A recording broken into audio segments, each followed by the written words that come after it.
Hey guys, Chris the Ballad Guy here. I got a story time for you. This story is about the dude and the V6 Mustang that threw a crack pipe at my van.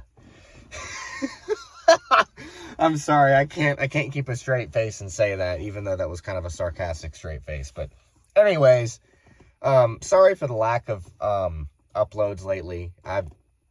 There's reasons. They're not excuses. I just chose to stop uploading because I needed to focus and thinking about, I need to do the video today. It's a little stressful. And I just needed to focus on, the important things, like making sure my vehicle runs and gets me to Pennsylvania to have V6 Mustang owners throw crack pipes at my van. Because that's on everyone's priority list, obviously. So, this is my second take. I'm very concise about it. You can probably tell I'm never this concise.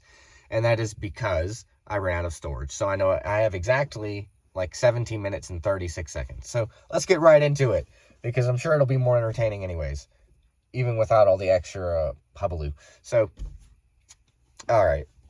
So my vehicle has a V8 engine that makes 190 horsepower. You would think, is it like a little 3-liter V8? No, it's a 6-liter V8, a 5.9-liter V8. So, that being said, I also have a 4-speed automatic transmission. And the gears are about as far apart as the planets are.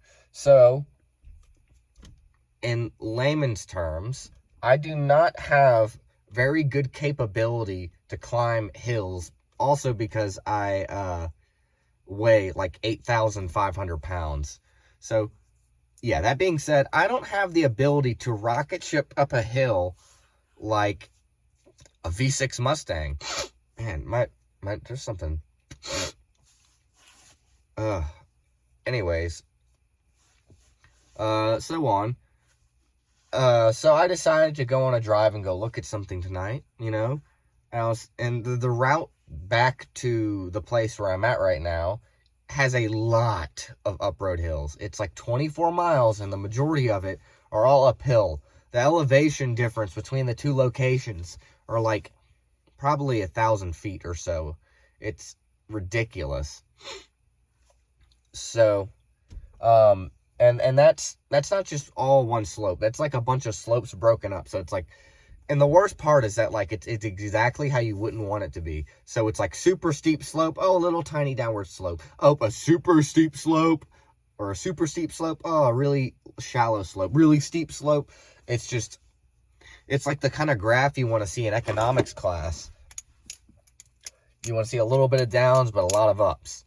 So, anyways, that was a really bad choker fan, but, so, I go look at the thing, I'm thinking, there's no way 1,000 people are going to be on the road tonight for some random reason at 1 in the morning, because, it was 12 whenever I was leaving, but, anyways, I'm on my way back, and on the way there, I struggled to get there, because there's so much fog, I can't even, if there was a car's length in front of me, I wouldn't see it. So, I'm like on edge the whole time. I can't even get out of first gear, I'm going so slow. Keep in mind that I'm having to stay in first gear anyways, because the freaking mountain wants to pull me down it like Satan trying to drag me into hell. So, anyways, I get to the location eventually, like twice as long as it was supposed to be, like an hour later. And I look at what I wanted to look at, and I'm like, you know what? All right, there we go. So I get back in the van, and I hop back on the road, and I'm going slow. Heaven forbid I go slow, man.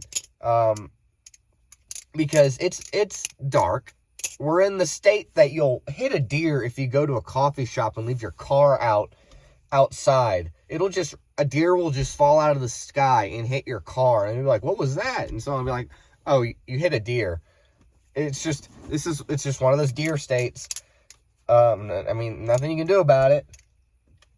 So, I mean, the only other option I could do is put a massive roll cage over my windshield, and I'm not doing that, but, I mean, I'd have to make a massive battering ram out of my vehicle. The previous owner of my vehicle said they hit a deer going 55, and I couldn't even tell. The bumper's, like, in perfect shape. They said it cracked a headlight and they had to replace it. But my nose is just itchy. So, where was I? Nuts. Oh yeah, lots of deer. Lots of deer. So, you know what I'm doing? I'm driving in the mountains. So what should I be doing if that's the case? If it is dark, you can't see more than a car's length in front of you, and there's a chance that deer may come out of nowhere, and there's also curves in the road, and you're also getting pulled down a mountain really fast or going up a mountain really slow. You should probably drive slow, because what else should you do? And just for clarity, because I don't want to hurt anyone's feelings, but I'm exaggerating when I say this next statement, but everyone wants to drive 90 miles per hour in a 55 when it's foggy outside. You can't see more than 12 feet in front of your vehicle. Deers are going to run at you like they're trying to kill you in like Call of Duty Zombies or something. Like that's like their target in life. They exist just to kill you. Just to kill themselves on your car. And then on top of all that, if you like so much as like get a centimeter off the road in the wrong position, and you don't know where the turn is, you're just going to launch yourself off of the side of a mountain directly into a tree. I don't like doing any of those things personally, so I decided to drive slow. And I drove slower than I needed to. You know, 35 felt comfortable. I was going 35, 30, and a 55. You know, there were also signs that told trucks to go 20 miles per hour, but I wasn't doing that. So I was making my merry way, and all these people were accumulating behind me. I'm not upset about that, but none of them wanted to pass me for some reason. We went through multiple passing spots where the single dotted yellow line, and I move over to the right side of my lane and kind of barely slow down a little bit, like, you can go around me, go around. And they just want to sit there. So I'm like, okay, y'all are welcome to sit behind me. I guess I'm the meat shield for when a deer comes out of the woods. So I actually did have to slam on the brakes going 35 miles per hour because a deer jumped out in front of me.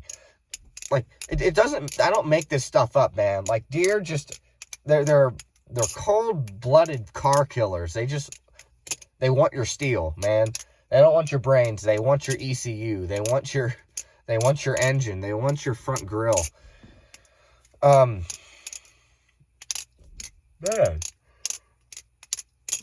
It is late. So anyways, conveniently, another mountain comes in my way. So I gotta drop down to like first gear and just hold down the accelerator. All right, time to get up this steep grade. And I could have gone faster. Yes, I could have gone faster. I could have redlined my engine and made my van buck back and forth every time that it redlined.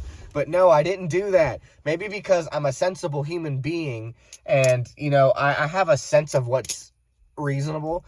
I hate to say it, but I have time. I don't have money to go buy another motor, another van, another transmission. I'm going to take my time. I'm sorry that there's only one lane on each side of the road in the middle of the mountains of I almost said Mississippi, middle of the mountains of Pennsylvania. I'm sorry you have to suffer from that, but it's not my problem. And this was one of these people wanted to make it my problem because I was actually going only 5 under the speed limit this time. I was going 30 and a 35. But I'm still, going in first gear. I'm pushing some revs. You would think the people behind me would hear my loud as Titanic, like, just engine. I don't even have any custom exhaust. I have, like, a really crappy redone factory exhaust that was just put on the driver's side for some reason instead of the passenger side. But it's not that quiet. And then on top of that, my van sounds like a dump truck because the fan is so loud. Like, it really does sound like a dump truck. And that's at like 2,000 RPM. I don't even want to know what it sounds like from another perspective. So I'm sure that they could hear that my vehicle was sweating trying to get up this mountain. Okay, I'm at 10 minutes. I got 7 minutes left. So I'm working my way up. There's 4 people behind me, and I'm over here just cruising. By cruising, I mean letting the demons out of the gasoline through my exhaust because it's so loud. With a muffler and a cat, by the way. Nothing illegal. Nothing absurdly loud. It's just the way that it is. It's not like Charger, like RT Charger loud or anything, or even, nothing like that. Nothing ridiculous. So, I love delaying the point. You know that, right? So, to finally get to the point and have me delay it again, I'm just kidding. So, I'm going up the hill. There are 4 people behind me, and I notice, someone's finally in the left lane, not an illegal spot for some reason now. But they're going really slow trying to pass me. So I was thinking, why are they going so slow? They're just, I'm going slow, but I'm wondering, why are they passing me so slow? Like, if you're going to pass someone and you're in a big old souped up V6 Mustang, you would think, that, oh yeah, they just, press on the accelerator since they have a tin can weight of a vehicle and, like 200 horsepower, so they could go around me. So, no offense to V6 Mustangs, just this guy in particular. So this guy, he passes me, and I just hear like a really loud thud. I'm like, what was that? And then I noticed the dude just like pulls away and then goes into another road and just disappears. And I'm like, that dude threw something at my vehicle. Now, how do I know it was a crack pipe? I have no idea. But the dude's Mustang looked like a silver version of Thanos. You could probably make some kind of bold assumption. It sounded like glass. Like, it didn't sound like glass breaking, but it didn't sound like metallic when it hit. Like, if it was like a steel ball bearing, I would have expected it to make a very specific, like, thud or leave a dent, because I looked, there's no dent on the side of my vehicle. It sounds like they threw like a glass bottle or like, but that sounds like it would ping. It sounds like they threw a small round glass object. And forgive me for having such a keen sense to how things sound typically when they collide, but it really did sound specifically like a bulbous glass object that got thrown and hit a sheet metal, like on the side of my vehicle. Like, it didn't sound like someone threw a beer can, a bottle. It didn't sound like they threw a steel ball bearing. It didn't sound like they even, like, it definitely didn't sound like they threw a styrofoam cup or anything. I'm just glad whatever they hit, they didn't hit my windows. I could tell it hit the metal, but oh gosh, I'm running out of time. I was so tempted to just whip the wheel and go chew that guy out. Not that I'd catch him. He pulled over in like a small service road. I'm honestly glad that I'm sane, because if I was not, I could have absolutely just turned left, and where that guy was, I could have just plowed his vehicle into like a guardrail and crushed him into it, or crushed him through the guardrail. Like, if I had no filter, no self-control, I could have certainly done that. But I'm glad that I didn't even say anything. For one, I was so flabbergasted. And if I would have thought of something to say, like, I thought of something clever that was kind of funny. I was like, sorry I'm so slow, man. Your mom's weighing it down in here. I would have loved to have said that. But it's better to not. Because, for one, it's better to just be able to handle things like a big boy, because, silence is the real sign of power. Silence from someone, when someone doesn't give a crap and they're just completely silent, that's the kind of person that you want to be. You want to be the person that sits there silently and doesn't act fazed by what someone's doing. Don't let them win. Just, what do you do, dude? Like, what are you doing? Just don't even acknowledge them. They just want attention. Treat them like that. I'm running out of time here. I got a couple minutes left. So, if the video cuts out, I apologize. But, No, I didn't say a word. I did not say a word. I really wanted to, but I didn't. And the other thing I was thinking of, that's what I was thinking of. So, what if this guy was actually using said crack pipe? I would not want someone who is affiliated with such practices to be angered further at me than a mild frustration, because I would not want to have to be the one in a body bag, or be the one talking to the police. Not that it would go that serious, but you never know when someone is gonna flip their lid, because you look at it all the time. Just look at body cam footages. People that just have nothing, no signs. I mean, people with signs too, but people with just no signs that they would ever do something so heinous, just go straight up do the most vile things. It's better to keep to yourself sometimes. Now, is it good to be pushed around? No. The better way to not be pushed around is to not let them push you around, and not let them know. Let them know. Let them know without even saying a word that you could not give too less of a crap. I don't know what I'm saying. You could not care less that that they're so much as doing whatever they are doing to you, because I don't know.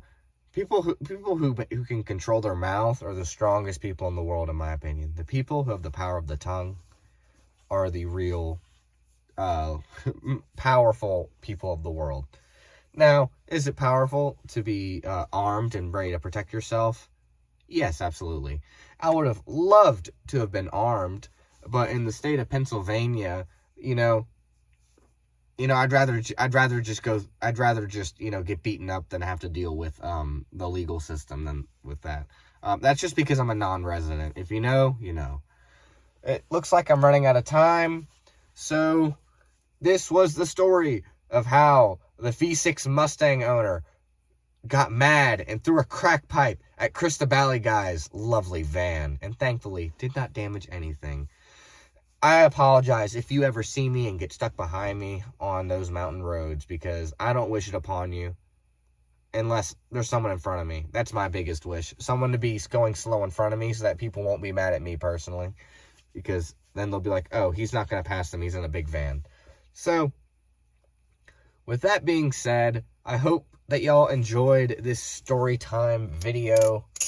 Hopefully a crackhead driving a V6 Mustang doesn't throw a crack pipe at your daily driver or your house, because for me it was both at the same time. And have a great day. Oh, I made it to 18 minutes. Goodbye.